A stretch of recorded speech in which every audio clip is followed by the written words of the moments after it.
Just say no. This is your brain on drugs. America's public enemy number one. Drogas? Pra elas você faz assim, ó.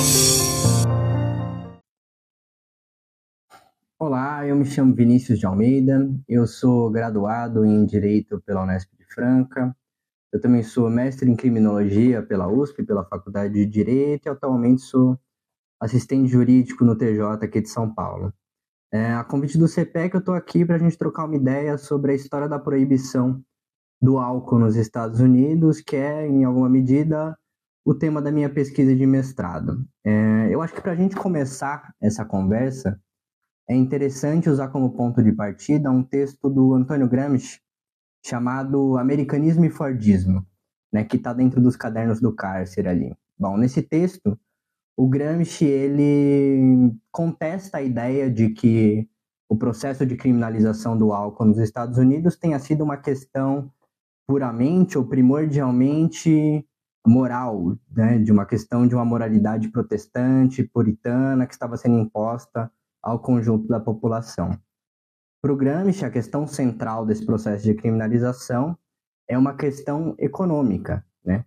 Para o Gramsci, então, o que estava acontecendo ali naquele contexto histórico era uma reestruturação produtiva do capitalismo estadunidense. O capitalismo estadunidense estava passando da sua fase concorrencial para uma fase monopolista, e nessa fase monopolista, a produção industrial era organizada pelo que ficou conhecido como Fordismo, né? No industrialismo do século XIX, os trabalhadores eles tinham uma certa autonomia sobre o processo produtivo, sobre o que eles iriam fazer e como iriam fazer e a que momento iriam fazer. Mas no início do século XX, com a difusão do Taylorismo e do Fordismo, o controle da produção ele é cada vez mais concentrado na mão da gerência, chamada gerência científica, que vai pré-definir quais seriam as tarefas a serem executadas pelos operários esses que agora estariam cada vez mais fixos dentro da planta da fábrica, atuando ali, sobretudo, como tentáculos de máquina, machine tenders. E esse trabalho ele vai se dar de uma maneira cada vez mais especializada, mecanizada e acelerada. Nesse novo tipo de trabalho, seria necessária também uma nova disciplina de trabalho, né? Para justamente conseguir fazer com que o trabalhador que vai passar ali 8, 9, 10, 14 horas apertando o mesmo parafuso, e trabalho esse ultra especializado do qual depende todo o trabalho da fábrica, porque o produto está passando aqui na esteira. Esse cara não pode falhar, porque se ele falhar, ele atrasa o trabalho de todo mundo. Então, nesse contexto, o controle do consumo de álcool passou a ser uma questão cada vez mais importante para a burguesia industrial, que via nessa medida um caminho para se aumentar a produtividade do trabalho industrial fordista.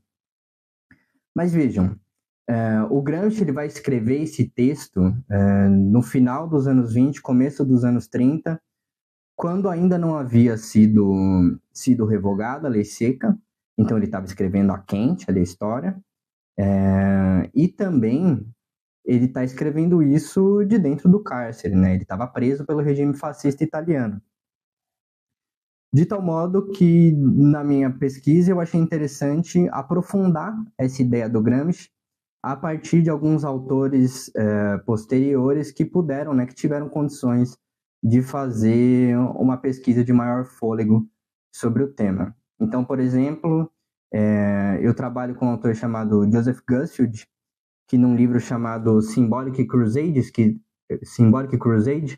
escrito ali no início dos anos 60, ele vai interpretar o processo de criminalização do álcool nos Estados Unidos, sobretudo como uma questão cultural, como um conflito cultural entre os protestantes nativos e os católicos imigrantes, né? Naquela virada do século, com o desenvolvimento industrial dos Estados Unidos, surgiram diversas oportunidades econômicas que atraíram uma massa gigantesca de imigrantes que chegavam aos milhões e milhões entre o final do século XIX e início do século XX. E naquele contexto, os protestantes nativos viram sua dominância cultural, política, enfim, ameaçada por essa massa de imigrantes que chegava, ocupava suas cidades, votava, elegia seus candidatos, enfim, estaria invadindo e dominando o seu país. Então, nesse sentido, para afirmar a sua dominância cultural, esses protestantes nativos teriam usado essa marca diferencial muito latente entre os protestantes e os católicos, né? Uns são abstêmios, os outros usam bebida até na sua liturgia, né? O vinho sacramental, por exemplo. E a partir de um processo de criminalização dos costumes desses outros imigrantes, eles afirmariam de maneira simbólica a sua dominância cultural, né?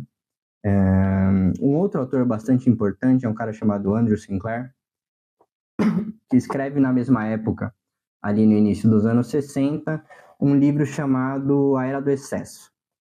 O Sinclair ele tem uma visão bastante complexa, ele entende esse processo de criminalização de uma maneira multifatorial, ele entende que vários fatores contribuíram para esse processo de criminalização, mas ele destaca um especial, que foi a Primeira Guerra Mundial. O Sinclair afirma que a maioria da população era contra essa medida, né, da proibição do álcool. De tal modo que foi o clima de exceção da Primeira Guerra que possibilitou a aprovação de uma medida tão controversa.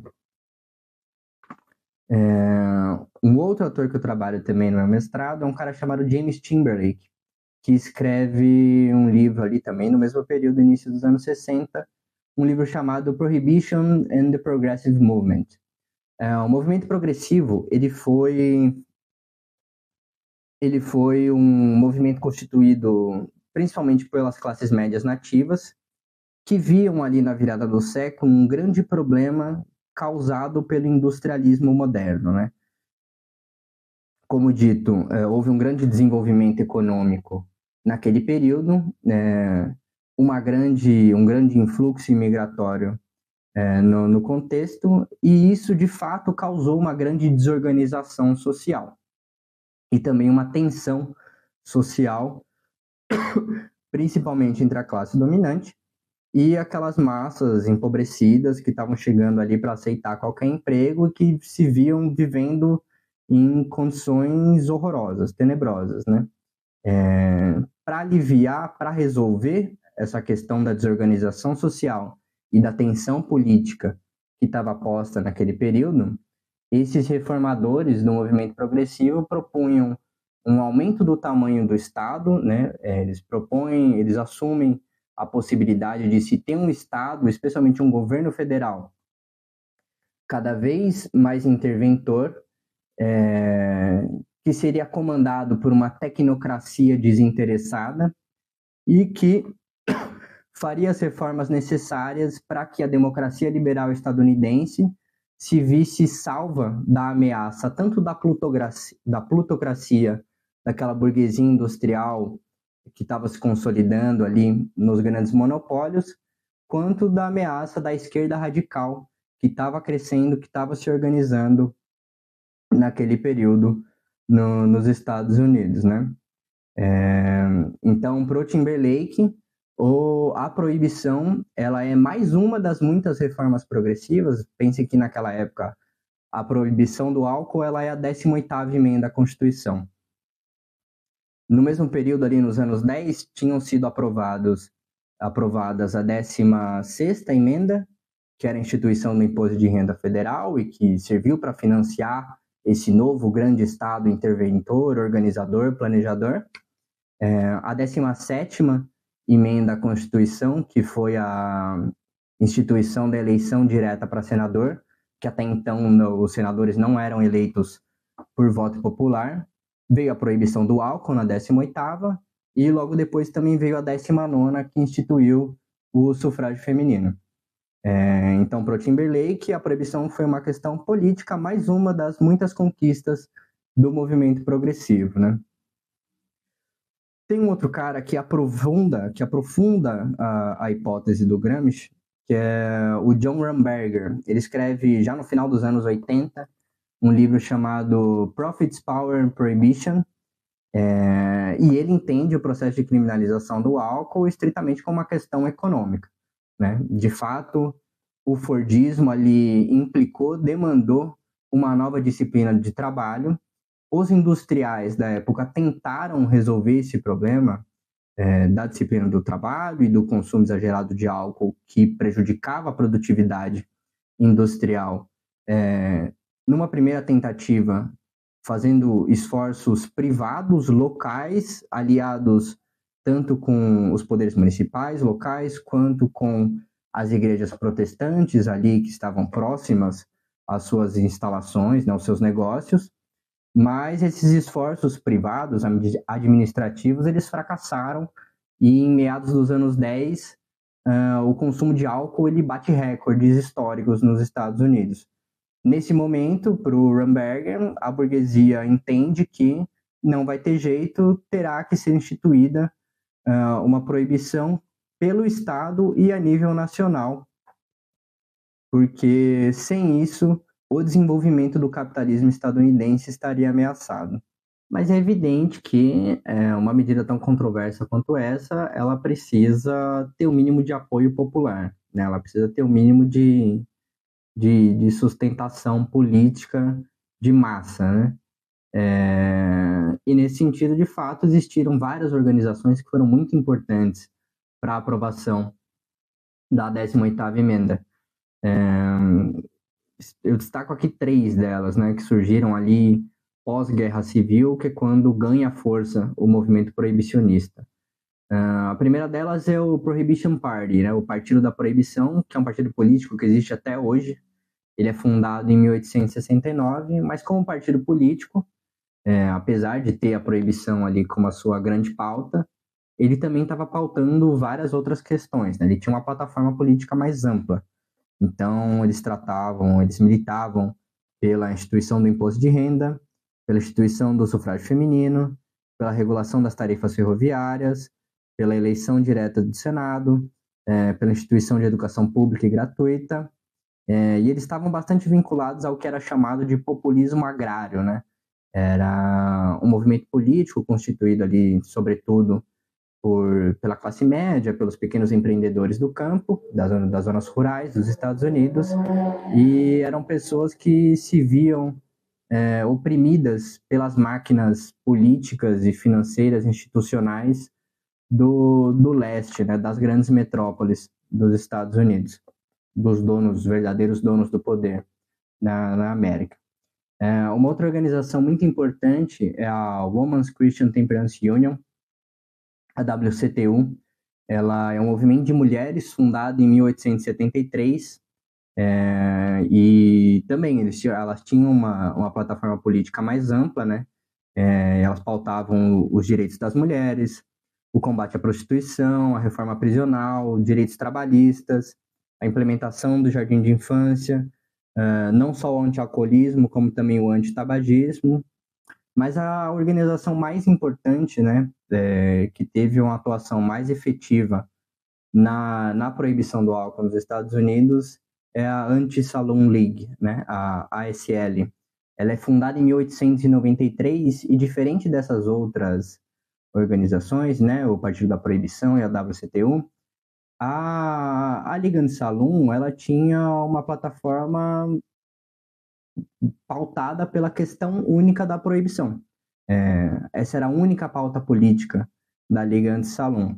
E, nesse sentido, eles podiam apoiar qualquer candidato que estivesse, que se pautasse pelos mesmos princípios de abstenção deles, né? É importante pontuar que, naquela época, não existia uma divisão partidária sobre a questão do álcool. Então, não era como se os republicanos fossem a favor da proibição e os democratas fossem contra. Não, a questão era, via de regra, uma questão pessoal de cada candidato, quando muito era resolvido localmente, né? Se fosse fechada a questão a nível partidário, isso era feito a nível, no máximo, local, né? Mas a nível estadual, nacional, isso não era uma questão fechada, então a Liga Anti-Salum poderia apoiar todo candidato que fosse um dry, um seco, e ela faria uma oposição ferrenha a basicamente todo candidato que fosse um wet, um molhado. E eles foram uma militância muito eficaz, muito pragmática, eles tinham milhares de militantes muito ativos, eles eram vinculados a diversas denominações protestantes, né? Eles se auto-intitulavam a Igreja Protestante em Ação, então eles constituíram um grupo de pressão muito efetivo que conseguiu intervir de uma maneira bastante significativa no processo eleitoral americano, ali nos anos 10, e foram fundamentais para construir o Congresso que veio a aprovar a 18ª emenda, né? Então a gente tem aí uma série a gente pode entender esse processo de criminalização a partir, né, retomando de vários fatores. Você tem um conflito cultural, você tem um clima de exceção durante a Primeira Guerra Mundial, você tem um contexto político reformista e você tem também uma questão econômica ali da disciplina do trabalho no Fordismo, né? Outras questões também são importantes, como, por exemplo, o apoio das mulheres a essas medidas, mulheres essas que eram as grandes vítimas da violência doméstica causada pelo uso abusivo de álcool, né? Especialmente no Sul, uma questão bastante importante era criar mais um pretexto de controle de criminalização da população negra, né? E, enfim, a partir da confluência de todos esses fatores, desses esforços, tanto de uma militância de classe média quanto de uma burguesia industrial, é que em 1917, mais precisamente em 18 de dezembro de 1917, é aprovada a 18ª emenda à Constituição dos Estados Unidos. Essa emenda ela precisou ser ratificada por 3/5 dos estados, né? Então, ela volta por maioria simples agora, né? Ela foi aprovada por maioria qualificada no Congresso Nacional e depois ratificada por 3/5 dos congressos estaduais por maioria simples. E isso acontece em 16 de janeiro de 1919, e ela vai entrar em vigor somente em 17 de janeiro de 1920. Os proprietários da indústria do álcool eles não foram indenizados no processo.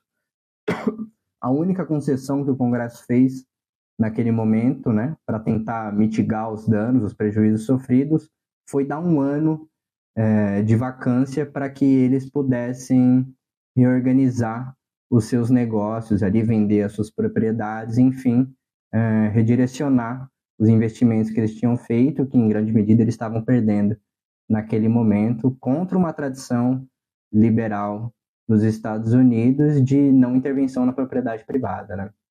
Bom, e nesse período de vacância, né, que vai de janeiro de 19 a janeiro de 1920, começaram a ser organizadas as novas redes de produção e de distribuição do álcool que viria a ser consumido durante a vigência da Lei Seca, que foi de janeiro de 20 até dezembro de 1933. A princípio, essa produção ela foi feita de maneira bastante artesanal, normalmente dentro de casa até. Então, os conhecimentos, principalmente dos imigrantes, né, de como fazer cerveja, de como fazer vinho, de como fazer destilados, uísque, enfim, foram reduzidos para uma escala mais compacta que pudesse ser operada de dentro das casas, mas logo que, em pouco tempo, né, o crime organizado, que já estava organizado, constituído, explorando as atividades de prostituição e de jogo, percebeu o potencial econômico da atividade de produção de álcool e de sua distribuição, de seu comércio, e acabou dominando essa atividade e imprimiu uma escala industrial a esse novo velho negócio, né? Com esse novo domínio do crime organizado sobre a nova indústria ilícita do álcool, o que você vai ter é uma explosão da violência, né, pela disputa econômica entre as gangues, e isso está muito bem retratado em diversos filmes diversos filmes e séries que contam a história da máfia dos Estados Unidos, né, sendo o Al Capone o personagem mais importante, mais relevante desse período. Então você tem um aumento da violência, você tem um aumento da corrupção, que vai se espalhar por todas as esferas do poder público, então no executivo, no legislativo, no judiciário e, sobretudo, entre as polícias. E vejam, quando essa lei foi aprovada, quando a Lei Seca, a 18ª emenda foram aprovadas, essa aprovação não foi acompanhada pela criação de um aparato estatal que fosse capaz de fazer valer aquela lei, né? Não foram criadas as condições para a fiscalização e para a aplicação da lei. Então, também pela insuficiência do aparato estatal de fiscalização, a lei foi aplicada, mas ela foi aplicada de uma maneira bastante seletiva, né? Então, essa seletividade da repressão, ela estava muito bem definida por critérios de classe, de raça e de etnia.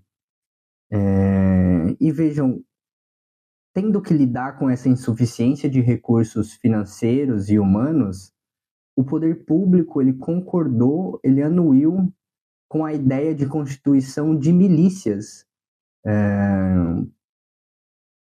composta por cidadãos voluntários que atuariam no combate, na repressão aos crimes, aos delitos relacionados à lei seca, né? Então, essa militância, essas milícias compostas por cidadãos voluntários, obviamente, né, naturalmente, elas vão atrair principalmente aquelas organizações, né, os militantes daquelas organizações que lutaram pela aprovação da lei seca e agora precisavam lutar pela aplicação da lei seca, né? Então você vai ter uma forte presença nessas milícias da WCTU, da Liga Anti-Salum e também de uma outra instituição que estava crescendo muito ali no início do século XX, e que tinha uma grande afinidade, né, com aqueles ideais de supremacia branca protestante,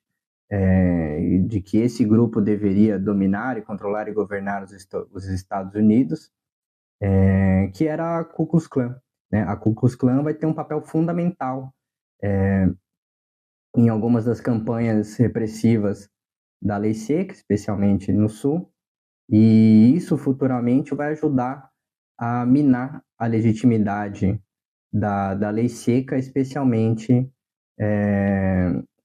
nos estados do leste, né, do nordeste, mais precisamente, que viam com maus olhos essa organização, a KKK, e especialmente pela sua brutalidade, pela sua violência e pela sua pública vinculação, por exemplo, ao linchamento de pessoas negras, né?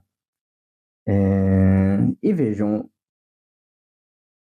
aquele consumo, aquela tradição de consumo milenar, que é o consumo de álcool, obviamente ela não ia desaparecer da noite para o dia. O que mudou, basicamente, foi a forma como se consumia álcool nos Estados Unidos, ali nos anos 20, né?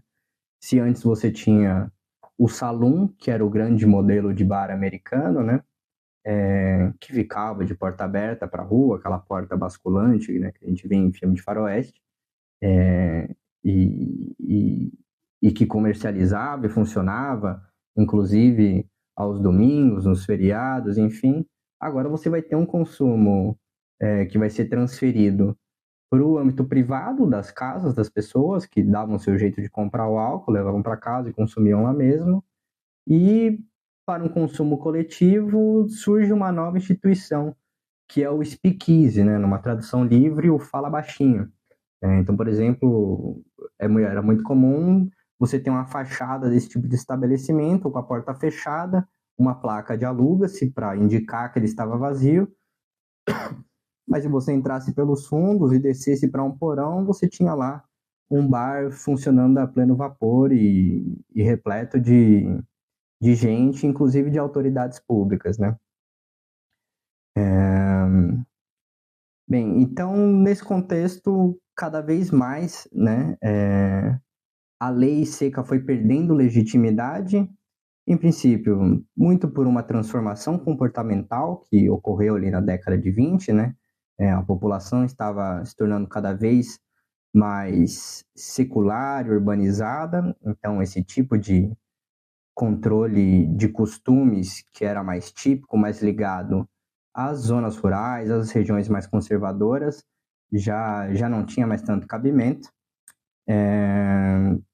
Havia um grande problema, que era um dos grandes pontos de crítica, era o desrespeito generalizado à lei, né? Estava bem claro ali que a lei não pegou e era praticamente impossível fazer ela pegar, fazer ela valer, aplicar aquela lei na escala que de fato ela deveria ser aplicada, né?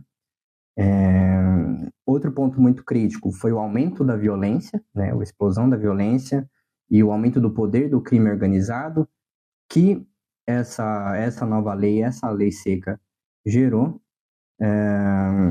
E também um outro fator importante foi a reprovação das populações, a reprovação e a reprovação organizada, militante das populações que eram as grandes vítimas da seletividade penal da aplicação da lei seca, né? Mas tem um ponto que me pareceu mais fundamental e que ajudou, que foi o fator contribuinte principal ali para a revogação da lei seca, que é a crise de 1929, né? Em 1929 ocorre a quebra da Bolsa de Nova York e os críticos da lei seca agora ganham um novo argumento, né? Que é a ideia de que a lei seca estava no momento da maior depressão econômica da história dos Estados Unidos. A lei seca estava interditando um potencial econômico gigantesco, né? E a sua revogação poderia reativar uma parcela muito importante da economia, tanto urbana quanto rural, geraria milhares de empregos, aumentaria as receitas tributárias. E veja, naquele momento de crise, existia um grande debate, né, uma grande preocupação sobre quem pagaria a conta das medidas necessárias para recuperar a economia.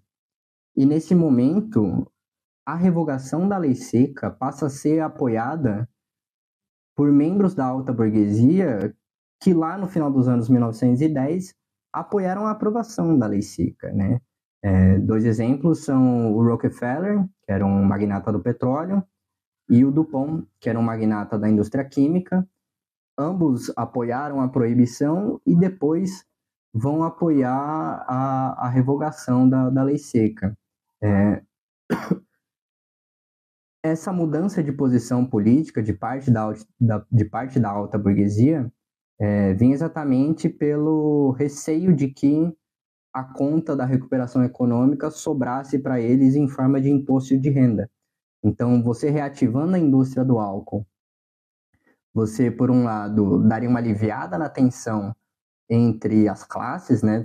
Faria uma concessão à classe trabalhadora, que em sua maioria, principalmente a classe trabalhadora urbana, que em sua maioria era favorável à revogação da lei seca, e também, por outro lado, você criaria uma fonte de receita para o Estado e assim evitaria que se aumentassem os impostos cobrados sobre os ricos, né? Nesse contexto, então, em 1932 ocorre uma eleição presidencial, na qual o Partido Democrata indica o Franklin Roosevelt como candidato à presidência, e na convenção que fez a indicação, que fez a nomeação do Roosevelt como candidato, já foi tirado como proposta de campanha a revogação da lei seca, né, o chamado repeal. E, de fato, o Roosevelt ganha, tendo o repeal como plataforma de campanha, como promessa de campanha, E ele vai implementar isso já nos primeiros dias de governo, endereça a medida ao Congresso Nacional, que aprova sem muita resistência, e no final de 1933, o repeal é ratificado pelos 3/5 dos congressos estaduais, e pela primeira vez na história dos Estados Unidos, uma emenda à Constituição é revogada. E eu acho importante a gente conhecer essa história da proibição do álcool nos Estados Unidos, né? Porque ela deixou um legado. Quem trabalha melhor essa ideia do legado da guerra ao álcool, né, é uma autora chamada Lisa McGuire, e ela defende a tese de que o estado penal gigantesco que a gente vê nos Estados Unidos hoje, ele foi construído, ele pelo menos começou a ser construído exatamente durante o período da vigência da proibição do álcool, né, da lei seca. O que ela fala, então, a construção do Estado penal, ela se deu através de várias questões que foram surgindo ali durante aqueles 13, 14 anos, como, por exemplo, a necessidade de aumento de recursos humanos e financeiros para o sistema de justiça criminal em geral, então, judiciário, Ministério Público, polícias. Naquele período também começaram a ser sistematizadas as práticas de administração de justiça, então, por exemplo, foram padronizados os formulários de notícia de crime, foi popularizada como método como principal método de identificação de pessoas a coleta de impressões digitais, foi popularizada também como método de investigação o uso de escutas telefônicas. A partir daquele momento, o Estado começou a se preocupar mais em produzir estatísticas sobre a criminalidade, sobre o funcionamento do seu justiça criminal, e teve um problema fundamental ali que a lei seca gerou e com o qual o Estado estadunidense teve que lidar, que foi o aumento da população carcerária, né? Só no sistema federal, por exemplo, de 1920 a 1933, a população quadruplicou.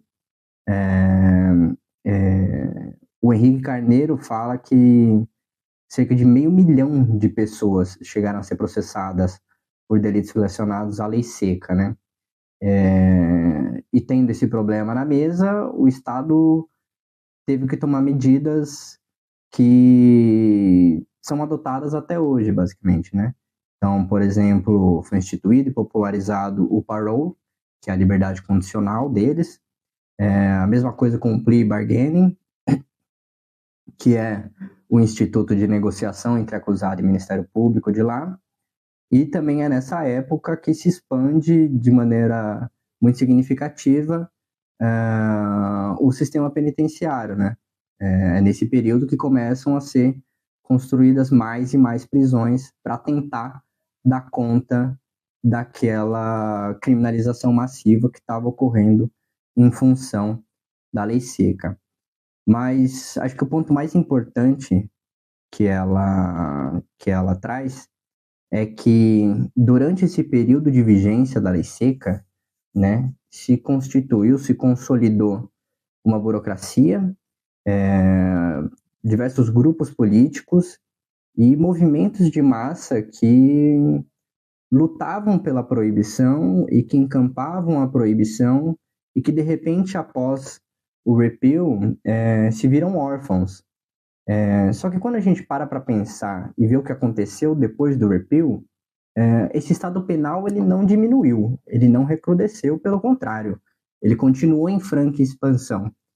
E é importante a gente pensar o porquê que isso aconteceu, e me parece que boa parte da explicação está nessa burocracia, nesses grupos políticos, nesses movimentos de massa que de repente se viram órfãos, mas que continuaram na ativa e que só precisavam de uma nova causa, né? Só precisavam de um novo norte para redirecionar a sua paixão política, o seu esforço, a sua militância. E isso aconteceu, me parece que aconteceu, sobretudo, na invenção da guerra às drogas, né? Já em 1937 é criminalizada a maconha, os opioides e a cocaína já estavam criminalizados desde 1914, mas a partir dali é que que se intensifica essa ideia de necessidade de uma nova guerra, agora uma guerra às drogas, e que traz consequências trágicas para a gente aí até hoje, né? Bom, acho que é isso que eu tinha para falar. Agradeço ao CPEC pelo convite, agradeço a você pelo interesse na aula e até uma próxima.